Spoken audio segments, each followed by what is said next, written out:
നമസ്കാരം, നെളയോര വിശേഷങ്ങളിലേക്ക് സ്വാഗതം. ഓങ്ങല്ലൂരിൽ മഞ്ഞപ്പിത്തം പടരുന്നു. 35ഓളം പേർക്ക് രോഗം സ്ഥിരീകരിച്ചു. ഇതിൽ 13 വയസ്സുകാരിയുടെ നില ഗുരുതരമാണ്. പ്രതിരോധ പ്രവർത്തനങ്ങളുമായി പഞ്ചായത്തും ആരോഗ്യവകുപ്പും രംഗത്തിറങ്ങി. ഓങ്ങല്ലൂർ ഗ്രാമപഞ്ചായത്തിലെ 13ാം വാർഡിലാണ് മഞ്ഞപ്പിത്തം പടർന്നു പിടിക്കുന്നത്. നിലവിൽ 13ാം വാർഡിൽ മാത്രം 31 പേർക്ക് മഞ്ഞപ്പിത്തം സ്ഥിരീകരിച്ചിട്ടുണ്ട്. ഗ്രാമപഞ്ചായത്തിൽ 35ഓളം പേർക്കാണ് ഇതിനകം മഞ്ഞപ്പിത്തം സ്ഥിരീകരിച്ചിട്ടുള്ളത്. ഇതിൽ 13 വയസ്സുകാരുടെ നില ഗുരുതരമാണ്. ഈ സാഹചര്യത്തിലാണ് ഗ്രാമപഞ്ചായത്തും ആരോഗ്യവകുപ്പും പ്രതിരോധ പ്രവർത്തനങ്ങൾ ഊർജിതമാക്കിയിരിക്കുന്നത്. രോഗവ്യാപനം അറിയുവാൻ 13ാം വാർഡിലെ പഴഞ്ചേരിക്കുന്ന് ഭാഗത്ത് മെഡിക്കൽ ക്യാമ്പും സംഘടിപ്പിച്ചു. മെഡിക്കൽ ക്യാമ്പിൽ 14ഓളം പേരുടെ രക്തം പരിശോധനയ്ക്കായി ശേഖരിച്ചു. ജില്ലാ മെഡിക്കൽ ഓഫീസർ ഡോക്ടർ KR ദിവ്യ മെഡിക്കൽ ക്യാമ്പ് ഉദ്ഘാടനം ചെയ്തു. ആശങ്ക വേണ്ടെന്നും ജാഗ്രത വേണമെന്നും രോഗബാധിതർക്ക് പ്രത്യേക പരിചരണം നൽകണമെന്നും ഡോക്ടർ KR വിദ്യ സൂചിപ്പിച്ചു. സാധനങ്ങളുമായിട്ട് നമ്മൾക്ക് കോണ്ടാക്ട് വരുന്നു. അതായത് അവരുപയോഗിച്ച പാത്രം, അവരുപയോഗിച്ച ഗ്ലാസ്, പിന്നെ അവർ ടോയ്ലറ്റിൽ പോയി കഴിഞ്ഞാൽ അതിനുശേഷം നമ്മളത് ക്ലീൻ ചെയ്യാതെ നമ്മൾ ആ ടോയ്ലറ്റ് ഉപയോഗിക്കുമ്പോൾ ഒക്കെയാണ് നമുക്ക് ഈ ഒരു രോഗം വരുന്നത്. അപ്പോൾ നമ്മൾ ഏറ്റവും ഇമ്പോർട്ടൻ്റ് ആയിട്ട് നോക്കേണ്ടത്, ഇപ്പോൾ ഓൾറെഡി 31 കേസായി. നമ്മൾ ഏറ്റവും പ്രധാനമായിട്ടും നമ്മൾ നോക്കേണ്ടത്, ഒന്ന്, നമ്മുടെ വീട്ടിൽ രോഗികളുണ്ടെങ്കിൽ അവരെ പ്രത്യേകം ഒരു മുറിയിൽ നമ്മൾ പാർപ്പിക്കുക, ഐസൊലേഷൻ ചെയ്യണം അവരെ. അതിൽ നമ്മളൊരു ബുദ്ധിമുട്ടും നമ്മൾ വിചാരിക്കേണ്ട. അവരെ ഐസൊലേഷൻ ചെയ്യുക. വേറെ പ്രത്യേകിച്ച് നമ്മൾ പണ്ട് കോവിഡിൻ്റെ സമയത്ത് നമ്മൾ ഐസൊലേഷനൊക്കെ നമ്മൾ ചെയ്തിട്ടുണ്ട്, നമുക്ക് എല്ലാവർക്കും അറിയാം അല്ലേ. ഒരു പ്രത്യേക മുറിയിൽ അവരെ പാർപ്പിക്കുക. അവരുടെ ഭക്ഷണം, അതുപോലെ അവരുടെ ഭക്ഷണമൊക്കെ നമുക്ക് ആക്കി കൊടുക്കാം. ആ പാത്രം, വെള്ളം, ഗ്ലാസ് എല്ലാം അവർക്ക് സെപ്പറേറ്റ് ആയിട്ട് അവർക്ക് വെക്കുക. പിന്നെ അതുപോലെ അവർ ഉപയോഗിച്ച തുണികൾ അത് പ്രത്യേകം തന്നെ വീട്ടിലൊരാളെ ഏൽപ്പിക്കുക അവരുടെ കാര്യങ്ങൾ നോക്കാനായിട്ട്. അല്ലാതെ എല്ലാവരും കൂടി അവരായിട്ട് രോഗിയായിട്ട് ഇടപെടരുത്. അപ്പോൾ വീട്ടിലൊരാളെ ഏൽപ്പിക്കുക രോഗിയായിട്ട്. അപ്പോൾ അവർ തന്നെ വേണം ഈ അവരുടെ പാത്രങ്ങൾ കഴുകാനും, അല്ലെങ്കിൽ അവരുടെ പാത്രങ്ങൾ അവർ തന്നെ കഴുകണം. സാധാരണ രോഗിക്ക് ചിലപ്പോൾ കിടപ്പിലാണെങ്കിൽ അവർക്ക് ചിലപ്പോൾ കഴുകാൻ പറ്റില്ല. അപ്പോൾ ഈ ഒരാൾ, നമ്മൾ വീട്ടിൽ ഏൽപ്പിച്ച ഒരാൾ പാത്രങ്ങൾ കഴുകണം, അവരുടെ വസ്ത്രങ്ങൾ വൃത്തിയാക്കണം. ചടങ്ങിൽ ഗ്രാമപഞ്ചായത്ത് പ്രസിഡന്റ് രതി ഗോപാലകൃഷ്ണൻ അധ്യക്ഷയായിരുന്നു.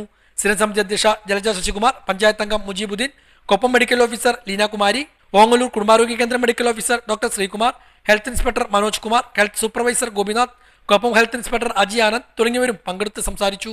വെള്ളത്തിൽ നിന്നോ ഭക്ഷണത്തിൽ നിന്നോ ആകാം രോഗം പടർന്നതെന്നാണ് അധികൃതരുടെ നിഗമനം. വാർഡുകൾ കേന്ദ്രീകരിച്ചുള്ള പ്രതിരോധ പ്രവർത്തനങ്ങളും ആരോഗ്യവകുപ്പിന്റെ നേതൃത്വത്തിൽ ആരംഭിച്ചിട്ടുണ്ട്.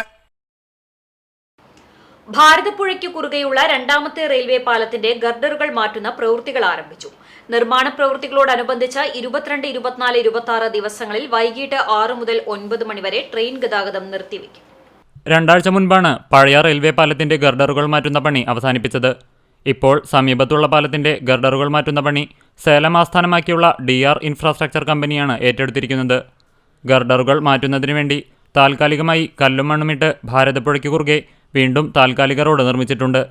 വലിയ 2 ക്രെയിനുകൾ എത്തിച്ചിരിക്കുന്നത് ചെന്നൈ ആസ്ഥാനമാക്കിയ AMJ ട്രൈഡ്സ് കമ്പനിയിൽ നിന്നാണ്. ഈ മാസം 26-ാം തീയതിക്കുള്ളിൽ ഗർഡറുകൾ മാറ്റി പണി പൂർത്തീകരിക്കുന്നതിനു വേണ്ടിയാണ് റെയിൽവേ കമ്പനിക്ക് നിർദ്ദേശം നൽകിയിരിക്കുന്നത്. ട്രെയിൻ ഗതാഗതം നിർത്തിവെച്ച് യുദ്ധകാലാടിസ്ഥാനത്തിൽ പണി പൂർത്തീകരിക്കുന്നതിനാണ് കമ്പനി ഉദ്ദേശിക്കുന്നത്. റെയിൽവേയുടെ ആർക്കോണം പ്ലാന്റുകളിൽ നിന്നുമാണ് വലിയ ലോറികളിലായി ഗർഡറുകൾ എത്തിച്ചിരിക്കുന്നത്. 13 തൂണുകളിലായി 14 ഗർഡറുകളാണ് സ്ഥാപിക്കാനുള്ളത്. അതേസമയം മഴ ശക്തി പ്രാപിക്കുകയാണെങ്കിൽ പ്രവൃത്തി നീണ്ടുപോയേക്കാം എന്ന ആശങ്കയും സൈറ്റ് നിരീക്ഷകൻ പൊന്നിത് ജെയിൻ പങ്കുവച്ചു. 4 വർക്ക് സ്റ്റാർട്ട് ആകുது. 20th ஈவினிங்லேருந்து 6 to 9:30 எங்களுக்கு பிளாக் கொடுத்துருக்காங்க. ஸோ 4 days ஆகும். 20, 22, 24, 26 கம்ப்ளீஷன். ரெயின் ஏதோ பர்மிட் இது ஆகலைன்னா போஸ்ட்போன் ஆகாது, இல்லைன்னா கம்ப்ளீஷன் 26 கம்ப்ளீட் பண்ணுறோம். வேறு எல்லாமே ஓவர் ஃபுட் மெத்தடில் ஒர்க் போயிட்டுருக்கு. அதி மேக்ஸிமம் 26 நாங்கள் கம்ப்ளீட். CCTV ന്യൂസ് തളി. പട്ടാമ്പി ബ്ലോക്ക് പഞ്ചായത്തിന്റെ ആഭിമുഖ്യത്തിൽ മഴക്കാല ശുചീകരണ പ്രവർത്തനങ്ങൾ ആരംഭിച്ചു. ബ്ലോക്ക് പ്രസിഡന്റ് ഗീതാ മണികണ്ഠൻ ഉദ്ഘാടനം നിർവഹിച്ചു. പട്ടാമ്പി ബ്ലോക്ക് പഞ്ചായത്ത് നേതൃത്വത്തിൽ മഴക്കാല രോഗപൂർവ്വ ശുചീകരണ പ്രവർത്തനങ്ങൾ നടപ്പാക്കി. പ്രവർത്തനങ്ങളുടെ ഔപചാരികമായ ഉദ്ഘാടനം ബ്ലോക്ക് പഞ്ചായത്ത് പ്രസിഡന്റ് ഗീതാ മണികണ്ഠൻ നിർവഹിച്ചു. വൈസ് പ്രസിഡന്റ് KR റഷീദ് അധ്യക്ഷനായിരുന്നു. സ്ഥിരം സമിതി അധ്യക്ഷ ഷൈമ ഉണ്ണികൃഷ്ണൻ, PP ഉണ്ണികൃഷ്ണൻ, ബ്ലോക്ക് പഞ്ചായത്ത് അംഗം K Bindu, industrial officer Suhail, AP Jagadeesh Babu, Ranjith, മറ്റു ജീവനക്കാരും പങ്കെടുത്തു. നമ്മുടെ ബ്ലോക്കിൽ നമ്മൾ നിരന്തരമായി വൃത്തിയാക്കിക്കൊണ്ടിരിക്കുന്ന ഒരു സ്ഥാപനമാണ് നമ്മുടെ ബ്ലോക്ക് പഞ്ചായത്ത്. എന്നാലും നമുക്കും ഇത്തരത്തിലുള്ള മഴക്കാലപൂർവ്വ ശുചീകരണത്തിൻ്റെ ഭാഗമായിട്ട് അസുഖങ്ങളൊക്കെ വരാതിരിക്കുന്നതിന് വേണ്ടി നമ്മളും ഇപ്രാവശ്യം എല്ലാ ജീവനക്കാരും ഉദ്യോഗസ്ഥരും അതുപോലെ തന്നെ മെമ്പർമാരും ഭരണസമിതിയും ഒക്കെ ഉൾപ്പെടുത്തിക്കൊണ്ട് തന്നെ നമ്മൾ അത് വളരെ ഭംഗിയായിക്കൊണ്ട് തന്നെ നടത്താൻ തീരുമാനിച്ചിരിക്കുകയാണ്. മഴ പെയ്തതോടെ വെള്ളത്തിലായി വരവൂർ വില്ലേജ് ഓഫീസ്. റോഡ് നിർമ്മാണം കഴിഞ്ഞതോടെ വില്ലേജ് ഓഫീസ് താഴ്ന്നു നിൽക്കുന്ന അവസ്ഥയാണ്. ഇതുമൂലം റോഡിൽ ഒഴുകുന്ന വെള്ളം കുത്തിയൊലിച്ച് വില്ലേജ് ഓഫീസിലേക്ക് ഒഴുകിയെത്തുകയാണ്. വില്ലേജിൽ എത്തുന്നവരും ഇതോടെ ബുദ്ധിമുട്ടിലായി. നിർമ്മാണത്തിലെ അപാകതയാണ് വെള്ളക്കെട്ടിന് കാരണമെന്നാണ് ആരോപണം. മഴ ശക്തി പ്രാപിച്ചാൽ വില്ലേജ് ഓഫീസിലെ ഫയലുകളും മറ്റ് പ്രധാനപ്പെട്ട രേഖകളും നശിക്കുമോ എന്ന ഭീതിയിലാണ് വില്ലേജ് ഓഫീസ് ഉദ്യോഗസ്ഥർ. എത്രയും പെട്ടെന്ന് നടപടി സ്വീകരിക്കണമെന്നാവശ്യപ്പെട്ട് പൊതുമരാമത്ത് വകുപ്പിലും തഹസിൽദാർക്കും പരാതി നൽകിയിട്ടുണ്ടെന്ന് വില്ലേജ് ഓഫീസർ എസ് മഞ്ജു പറഞ്ഞു. PWD റോഡിൻ്റെ നിർമ്മാണം നവീകരണ പ്രവർത്തനത്തിൻ്റെ ഭാഗമായിട്ടാണ് നമുക്കിപ്പോൾ നമ്മുടെ വില്ലേജിലേക്ക് ഇപ്പം വെള്ളം കയറിക്കൊണ്ടിരിക്കുന്നത്. അത് നമ്മൾ PWD എടുത്ത് പലതവണ പറഞ്ഞിട്ടുണ്ടായിരുന്നു, ഇത് ശരിയാക്കി തരണമെന്ന്.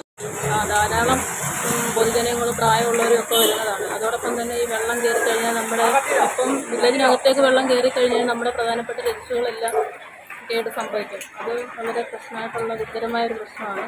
നിരവധി ആളുകൾ വില്ലേജ് ഓഫീസിലേക്ക് വരുമ്പോൾ അവർക്ക് വരാനുള്ള ബുദ്ധിമുട്ട് ആവുന്നൊരു സാഹചര്യം എത്തിയിരിക്കുകയാണ്. അശാസ്ത്രീയമായിട്ടുള്ള റോഡ് നിർമ്മാണത്തിൻ്റെ ഭാഗമായിട്ടാണ് ഈ പ്രദേശത്ത് മണ്ണിട്ട് നിർത്തുന്നതിൻ്റെ പോരായ്മയുടെ ഭാഗമായി വെള്ളം അകത്തേക്ക് കയറുന്ന സാഹചര്യം ഉണ്ടായിട്ടുള്ളത്. ചാലിശ്ശേരിയിൽ നടന്ന വാഹനാപകടത്തിൽ പരിക്കേറ്റ് ചികിത്സയിലായിരുന്ന യുവാവ് മരിച്ചു. ചാലിശ്ശേരി കുന്നത്തേരി സ്വദേശി കടവാരത്ത് വീട്ടിൽ 24 വയസ്സുള്ള അമലാണ് മരിച്ചത്. കഴിഞ്ഞ മാസം 14-ന് ചാലിശ്ശേരി മുലയംപറമ്പ് ക്ഷേത്രത്തിന് സമീപത്തെ ഇറക്കത്തിൽ അമൽ സഞ്ചരിച്ച ബൈക്കും ഓട്ടോറിക്ഷയും കൂട്ടിയിടിക്കുകയായിരുന്നു. അപകടത്തിൽ 4 പേർക്കാണ് പരിക്കേറ്റത്.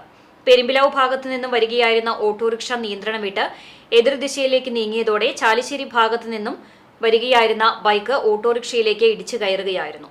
ചാലിശ്ശേരി കുന്നത്തേരി സ്വദേശികളായ 2 ബൈക്ക് യാത്രികർക്കും ഓട്ടോ യാത്രക്കാരായ 2 പെരിങ്ങോട് സ്വദേശികൾക്കുമായിരുന്നു പരിക്കേറ്റത്. ഇടവേള. CCTVയിലൂടെ നിങ്ങളുടെ പ്രിയപ്പെട്ടവർക്ക് തീർത്തും സൗജന്യമായി ആശംസകൾ നേരാം. ജന്മദിനം, വിവാഹം, വിവാഹ വാർഷികം തുടങ്ങിയ അവിസ്മരണീയ ആഘോഷവേളകളിൽ നിങ്ങളുടെ പ്രിയപ്പെട്ടവർക്ക് CCTVയിലൂടെ തികച്ചും സൗജന്യമായി ആശംസകൾ നേരാം. അതിനായി ഫോട്ടോയും വിശദാംശങ്ങളും മെയിൽ അയയ്ക്കുകയോ അല്ലെങ്കിൽ ഓഫീസിൽ വൈകിട്ട് 4 മണിക്കുള്ളിൽ നേരിട്ടെത്തി നൽകുകയോ ചെയ്യാം. WhatsApp number 89 43 35 14 00. Mail ID cctvnews@gmail.com. ആശംസകൾ മെയിൽ അയക്കുന്നവരും വാട്സ്ആപ്പ് ചെയ്യുന്നവരും നിർബന്ധമായും ഓഫീസിൽ വിളിച്ച് ഉറപ്പുവരുത്തേണ്ടതാണ്. കൂടുതൽ വിവരങ്ങൾക്ക് 89 43 35 14 00, 89 43 35 14 26. നമ്പറുകൾ ഒരിക്കൽ കൂടി 89 43 35 14 00, 89 43 35 14 26. CCTV, നിങ്ങളുടെ സ്വന്തം പ്രാദേശിക ചാനൽ. വാർത്തയിലേക്ക്. ചാലിശ്ശേരി ഗവൺമെന്റ് ഹയർ സെക്കൻഡറി സ്കൂളിലെ NSS വോളണ്ടിയർമാർ അവധിക്കാലത്ത് നടത്തിയ കാർഷിക പ്രവർത്തനങ്ങൾ ശ്രദ്ധേയമായി. പ്രകൃതിയോട് ഇണങ്ങിച്ചേരാൻ ഒരാഴ്ചയായി മണ്ണിൽ പണിയെടുത്താണ് വിദ്യാർത്ഥികൾ മാതൃകാ പ്രവർത്തനങ്ങൾ നടത്തിയത്. NSS വോളണ്ടിയർമാരും ചങ്ങാത്തം പൂർവ്വ വിദ്യാർത്ഥി കൂട്ടായ്മയിലെ കർഷകരുമായ PA സതീഷ് കുമാർ, ശിവകുമാർ എന്നിവരുടെ നേതൃത്വത്തിലാണ് ക്ലാസ് മുറിയിലെ മികച്ച പഠനത്തിനോടൊപ്പം ഒരാഴ്ചയായി കുട്ടികളിൽ പരിസ്ഥിതി ബോധം വളർത്തുന്ന കൃഷിപാഠങ്ങളെ മുറുകെ പിടിച്ച് ജലസ്രോതസ്, മണ്ണ് സംരക്ഷണവും ഒരുക്കുന്നത്. സംസ്ഥാനത്ത് ഹയർ സെക്കൻഡറി തലത്തിലെ മികച്ച ഹരിത ക്യാമ്പസിൽ ഫലവൃക്ഷങ്ങൾ, ഔഷധ സസ്യങ്ങൾ, പൂക്കൾ, ആമ്പൽക്കുളം എന്നിവയോടെയുള്ള ഉദ്യാനമാണ് ഒരുക്കിയിട്ടുള്ളത്. ഇതിനായി കുടിവെള്ള ലഭ്യത വർദ്ധിപ്പിക്കാനായി സ്കൂളിലെ കിണർ ആഴം കൂട്ടിയപ്പോൾ ലഭിച്ച മണ്ണ്, പാറക്കഷ്ണങ്ങൾ, മൺചെടിച്ചട്ടികൾ, ക്യാമ്പസിലെ മരച്ചെടികളിലെ ഉണങ്ങിയ ഇലകൾ എന്നിവ ഉപയോഗപ്പെടുത്തിയാണ് വിദ്യാർത്ഥികൾ സ്കൂൾ ക്യാമ്പസ് പുതിയ കാഴ്ചയൊരുക്കിയത്. കിണറിലെ ജലാശയം നിലനിർത്താൻ കരിയിലകൾ വേർതിരിച്ച തടങ്ങളിൽ നിരത്തി ഇലകൾക്ക് മുകളിൽ മണ്ണ് പരത്തി ഇതുവഴി കാലവർഷത്ത് ലഭിക്കുന്ന മഴവെള്ളം ഭൂമിയിലേക്ക് താഴ്ന്നിർ. തറകെട്ടി സംരക്ഷിക്കുന്ന മരങ്ങളുടെ വേരുകൾ സംരക്ഷിക്കാൻ തറയിലെ ചുറ്റും മണ്ണെടുത്ത് മാറ്റി ഉണങ്ങിയ മരച്ചില്ലകളും ഇലകളും നിറച്ചു. ആമ്പൽക്കുളത്തിനായി വലിയ കുഴിയൊരുക്കി കിണറിൽ നിന്ന് ലഭിച്ച പാറക്കഷ്ണങ്ങൾ വിരിച്ചു. NSS ആക്ടിവിറ്റി ഫണ്ട് ഉപയോഗപ്പെടുത്തി ക്യാമ്പസിലെ എല്ലാ വൃക്ഷങ്ങൾക്കും ജൈവവളവും നൽകി. വിദ്യാർത്ഥികൾക്ക് ഭക്ഷിക്കാൻ പേരയ്ക്ക, റംബൂട്ടാൻ, ചാമ്പയ്ക്ക, നെല്ലി, മാതളം, ബദാം, അനാർ, സപ്പോട്ട, ഗൂവിക, പൂച്ചപ്പഴം, മിറാക്കിൾ ഫ്രൂട്ട്, ബുഷ് ഓറഞ്ച് തുടങ്ങിയ ബലവൃക്ഷങ്ങൾ, ഔഷധ സസ്യങ്ങൾ എന്നിവയും ഹരിതാഭമായ ക്യാമ്പസിന് നിറം പകരാൻ വിവിധതരം പൂച്ചെടികളും നട്ടുപിടിപ്പിച്ചു. ഇവയുടെ സംരക്ഷണത്തിനായി ഓരോ വൃക്ഷത്തിനും വിദ്യാർത്ഥികളുടെ പേരുകൾ എഴുതിവെച്ചു. ഗാന്ധിജിയുടെ ആദർശങ്ങൾക്ക് ശക്തി പകരാനും ഭക്ഷ്യസംസ്കാരം നിലനിർത്താനും പ്ലാസ്റ്റിക് പുക വിമുക്ത ക്യാമ്പസ് എന്ന ചാലിശ്ശേരി ബ്രാൻഡ് ഒരുക്കുകയാണെന്ന് പ്രിൻസിപ്പാൾ ഡോക്ടർ സജീന ഷുക്കൂർ പറഞ്ഞു. കുറേ ചെടിച്ചട്ടികളൊക്കെ എല്ലാം റീഫിൽ ചെയ്ത് വെച്ചിട്ടുണ്ട്. അതുപോലെ ഇവിടെ കരിയിലകളെല്ലാം പുകയ്ക്കുന്നില്ല. ഇനി ഈ ക്യാമ്പസ് പ്ലാസ്റ്റിക് ഫ്രീ ക്യാമ്പസും അതുപോലെ സ്മോക്ക് ഫ്രീ ക്യാമ്പസുമായിട്ട് പ്രഖ്യാപിച്ചുകൊണ്ട് നമ്മൾ പ്രവർത്തനങ്ങൾ നടത്തുക. NSS ലീഡർമാരായ ജംഷീദ്, ജിത്യ, വളണ്ടിയർമാരായ ഹൃദിക്, കൈലാസ്, ഗായത്രി, പ്രിയ, ദിവ്യ, ഹിത, യെൽദോ എന്നിവർ നേതൃത്വം നൽകി. കൊപ്പം പള്ളം സ്മാരക വായനശാല ഏർപ്പെടുത്തിയ പള്ളം സ്മാരക പുരസ്കാരം സി അച്യുതന് സമ്മാനിച്ചു. TK നാരായണദാസ് പുരസ്കാരം സമ്മാനിച്ചു. കൊപ്പം പള്ളസ്മാരക വായനശാല ഏർപ്പെടുത്തിയ പള്ളസ്മാരക പുരസ്കാരത്തിനാണ് ഇത്തവണ സി അച്യുതൻ അർഹനായത്. കൊപ്പം അബേൽറ്റിൽ നടന്ന ചടങ്ങിൽ ലൈബ്രറി കൗൺസിൽ ജില്ലാ president TK Narayanadas C Achuthan പുരസ്കാരം കൈമാറി. 2024 രൂപയും പ്രശസ്തിപത്രവും ഫലകവും അടങ്ങുന്നതാണ് പുരസ്കാരം. പുതിയ തലമുറയെ ഈ വാർത്തകളുള്ള തുടങ്ങിയ കാര്യങ്ങൾ അറിഞ്ഞിരിക്കേണ്ടത് ആവശ്യമാണ്. നമ്മൾ നടത്തുന്ന ഓരോ അനുഷ്ഠാന പരിപാടിയും യഥാർത്ഥത്തിൽ ശ്രാദ്ധം കിട്ടുന്നത് പോലെയല്ല, മരിച്ചവർക്ക് വേണ്ടിയിട്ട് പോലെ പലരും ജീവിച്ചിരിക്കുന്നവർക്ക് വേണ്ടിയിട്ടാണ്. ഇന്ന് പ്രവർത്തിക്കുന്ന ആളുകൾക്ക് പുതിയ വെളിച്ചം കിട്ടാൻ വേണ്ടിയിട്ടാണ്. നമ്മുടെ സ്വന്തം പ്രവർത്തനങ്ങളെ ആ ഓർമ്മയെ പഠിച്ചത് വിലയിരുത്താൻ വേണ്ടിയിട്ടാണ്. അതുകൊണ്ട് അത് കേൾക്കേണ്ടത്, അത് അറിയുന്നത് പുതിയ തലമുറയിൽപ്പെട്ട കുട്ടികൾ തന്നെയാണ്. അവരെ കൂടി പങ്കെടുപ്പിച്ചുകൊണ്ടാണ് നമ്മളിന്ന് ഈ അനുസ്മരണ പരിപാടി നടത്തുന്നത്. ഏറ്റവും വലിയ കാര്യം പള്ളത്തെക്കുറിച്ച് ഇവിടെ പരാമർശിച്ചു കഴിഞ്ഞു. ഈ അഭയം എന്ന ഈ സേവന കേന്ദ്രം ചടങ്ങിൽ ജില്ലാ പഞ്ചായത്ത് സ്ഥിരസമിതി അധ്യക്ഷ A. സാബിറ അധ്യക്ഷയായിരുന്നു. പട്ടാമ്പി സർവീസ് സഹകരണ bank president NP Vinayakumar C അച്യുതനെ പരിചയപ്പെടുത്തി. ദാമുനാരായണൻ എഴുതിയ അംഗനവാടി മുതൽ 5ാം ക്ലാസ് വരെയുള്ള കുട്ടികൾക്കും രക്ഷിതാക്കൾക്കും പഠിക്കാവുന്ന സാംസ്കാരിക ശബ്ദം അക്ഷരവിദ്യ എന്ന പുസ്തകം ചടങ്ങിൽ പ്രകാശനം ചെയ്തു. CPM പട്ടാമ്പി ഏരിയ കമ്മിറ്റി അംഗം PM വാസുദേവൻ പുസ്തകം ഏറ്റുവാങ്ങി. റിട്ടയർഡ് അധ്യാപകൻ AP ഉണ്ണികൃഷ്ണൻ പുസ്തകം പരിചയപ്പെടുത്തി. SSLC +2 ഉന്നത വിജയികൾക്ക് അനുമോദനവും ഒരുക്കി. CPM Pattambi area secretary T. Gopalakrishnan, PK Chellikutty, M. Viswanathan, C. Achuthan, വായനശാല പ്രസിഡന്റ് P. കൃഷ്ണൻ, ഫൈസൽ ബാബു, മുഹമ്മദ് റിയാസ് തുടങ്ങിയവരും പങ്കെടുത്ത് സംസാരിച്ചു. തുടർന്ന് പേരാമംഗലം ചാമുണ്ണി രചനയും സംവിധാനവും നിർവഹിച്ച പാലക്കാട് നാടകപുര അവതരിപ്പിച്ച സാമൂഹ്യ രാഷ്ട്രീയ നാടകമായ സിഗ്നൽ ലൈറ്റും അരങ്ങേറി. ദേശമംഗലം പഞ്ചായത്തിലെ 14ാം വാർഡിലെ മഴക്കാല ശുചീകരണ പ്രവർത്തനങ്ങൾക്ക് തുടക്കമായി. വാർഡ് മെമ്പർ CP രാജന്റെ നേതൃത്വത്തിലാണ് ശുചീകരണ പ്രവർത്തനങ്ങൾ നടത്തുന്നത്. കുടുംബശ്രീ അംഗങ്ങൾ, തൊഴിലുറപ്പ് തൊഴിലാളികൾ തുടങ്ങിയവരും പ്രവർത്തനത്തിൽ പങ്കാളികളായി. വിളയൂരിൽ ടാലന്റ് ക്യാമ്പ് സംഘടിപ്പിച്ചു. ഗ്രാമപഞ്ചായത്ത് president MK baby Girija camp ഉദ്ഘാടനം ചെയ്തു. വിളയൂർ ഗ്രാമപഞ്ചായത്തിലെ 15ാം വാർഡിൽ വാർഡ് മെമ്പർ മുജീബ് കരുവാൻകോഴിയുടെ നേതൃത്വത്തിൽ നടപ്പാക്കുന്ന വിഷൻ 15 എഡ്യൂകെയർ പദ്ധതിയുടെ ഭാഗമായാണ് വിദ്യാർത്ഥികൾക്കായി ടാലന്റ് ക്യാമ്പ് സംഘടിപ്പിച്ചത്. കൂരാച്ചിപ്പടി LP സ്കൂളിൽ വെച്ച് നടന്ന ക്യാമ്പ് വിളയൂർ ഗ്രാമപഞ്ചായത്ത് പ്രസിഡന്റ് ബേബി ഗിരിജ ഉദ്ഘാടനം ചെയ്തു. 1ാം ക്ലാസ് മുതൽ 10ാം ക്ലാസ് വരെയുള്ള വിദ്യാർത്ഥികളും രക്ഷിതാക്കളുമാണ് ക്യാമ്പിൽ പങ്കെടുത്തത്. വിദ്യാർത്ഥികൾക്കായി പാഠ്യേതര വിഷയങ്ങളിൽ മത്സരങ്ങളും വിവിധ കലാപരിപാടികളും അവതരിപ്പിച്ചു. Pattambi BRC coordinator Saleem Malik motivation ക്ലാസിന് നേതൃത്വം നൽകി. വിളയൂരിലെ ഗായകരായ സാനി കൃഷ്ണ, ഷിംന, രാമചന്ദ്രൻ എന്നിവരുടെ കലാപരിപാടികളും ക്യാമ്പിന് മാറ്റുകൂട്ടി. വർഷങ്ങൾക്ക് ശേഷം മഹാകവി വള്ളത്തോളിന്റെ 300ഓളം വരുന്ന കുടുംബാംഗങ്ങൾ ഒത്തുചേരുന്ന മഹാതറവാട്ട് കുടുംബസംഗമം ചെറുതുരുത്തി നിള ക്യാമ്പസിൽ നടന്നു. Kerala Kalamandalam vice chancellor doctor B. Ananthakrishnan ഉദ്ഘാടനം ചെയ്തു. രാവിലെ 8:30 വള്ളത്തോളിന്റെയും അദ്ദേഹത്തിന്റെ പ്രിയപത്നി ചിറ്റഴി മാധവിയമ്മയുടെയും സമാധിയിൽ പുഷ്പാർച്ചന നടത്തിയാണ് പരിപാടികൾക്ക് തുടക്കം കുറിച്ചത്. ഡോക്ടർ അനിൽ വള്ളത്തോൾ കുടുംബാംഗങ്ങളെ അഭിസംബോധന ചെയ്ത് സംസാരിച്ചു.